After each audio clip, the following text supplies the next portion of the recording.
मैं विधानसभा के सदस्य निर्वाचित हुई हूँ। मैं ईश्वर से शपथ लेती हूँ। मैं ईश्वर का विधि द्वारा शपथ करती हूँ। अभी ये जो आपने क्लिप देखा, ये कहीं और की नहीं बल्कि हमारे बिहार के विधानसभा चुनाव जो अभी पूरे हुए उसे शपथ ग्रहण की है।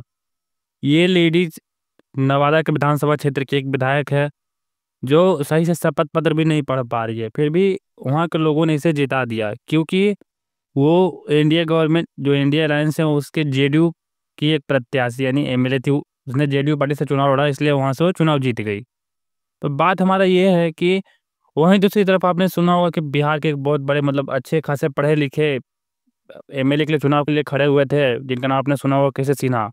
उनकी बहुत सारी किताबें हैं मैथ के बहुत अच्छे टीचर हैं। उनकी किताबें बिहार बोर्ड के लिए बहुत ही अच्छी मानी जाती है। लेकिन फिर भी वो चुनाव हार गए और वो कोई ऐसे जगह से चुनाव नहीं लड़े थे, वो पटना के कुम्हरार से चुनाव लड़े थे। फिर भी वहाँ के लोगों ने उन्हें हरा दिया। क्यों? क्योंकि वो सिर्फ जन स्वराज पार्टी से थे।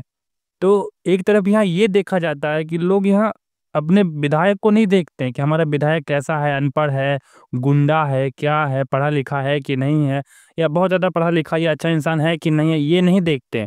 उन्हें बस दिखना चाहिए कि वो किस पार्टी का विधायक है, हम उसको जिताएंगे। अगर जो गुंडा है लेकिन अगर जो बहुत अच्छी पार्टी का है तो हम उसे जिता देंगे, या वो जो बहुत ही शरीफ इंसान है, पढ़ा लिखा है, फिर भी अगर जो किसी दूसरे पार्टी का है तो हम उसे हरा देंगे।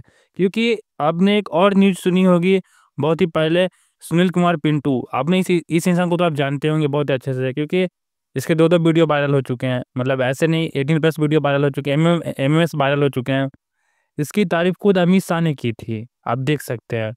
वो भी सीतामढ़ी से चुनाव जीत और चुका ये है। पिंटू तो जो है हमें सुनील यही समझ में भाई, आता है कि हमारे बिहार के लोग पिंटू चाहते मेरा क्या हैं खास कि दोस्त है भाई, सिर्फ इसको बीजेपी जरूर यानी इंडिया जिताना। गवर्नमेंट का टैग लगा हुआ रहेगा तो आप किसी गुंडे वो को भी चुनाव सीता जिता दोगे, किसी रेपिस्ट को भी चुनाव जिता दोगे, किसी अनपढ़ को भी आप एमएलए बना दोगे क्या? और फिर आप बोलते हो हमारे बिहार में विकास नहीं होता, हमारे बिहार से इतने लोग मजदूर पलायन करके दूसरे राज्य में कमाने जाते हैं, हमारे बिहार में बाढ़ आ जाता है, हमारे बिहार की शिक्षा व्यवस्था ठीक नहीं है, हमारे बिहार में हेल्थ स्वास्थ्य व्यवस्था बिल्कुल ठीक नहीं है।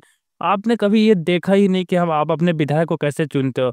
आप सिर्फ पार्टी देख करके आप विधायक चुन लेते हो, मुख्यमंत्री देख करके आप विधायक चुन लेते हो। मैं इस पे कुछ बोलूँगा तो फिर कुछ लोग कहते हैं कि आरजेडी से तो ठीक ही है, आरजेडी तो उससे भी बेकार है। महागठबंधन की सरकार तो आएगी तो उससे भी बेकार हो जाएगी, जंगल आ जाएगा, ये आ जाएगा, वो आ जाएगा।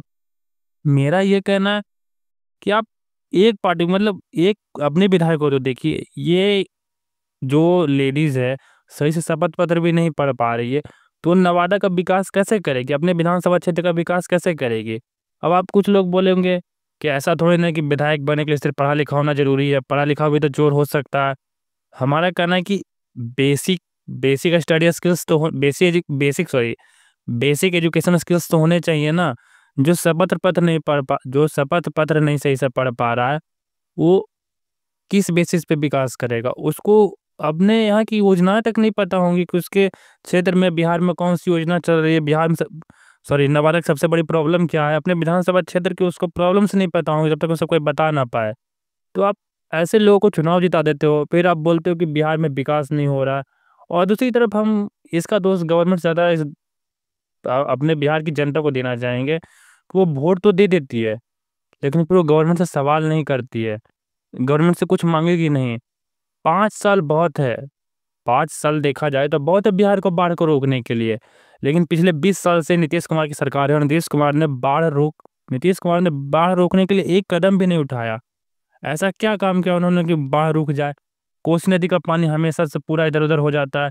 एक साइड का बिहार हमेशा 3 से 4 महीने पूरे तरीके से डूबा हुआ रहता है।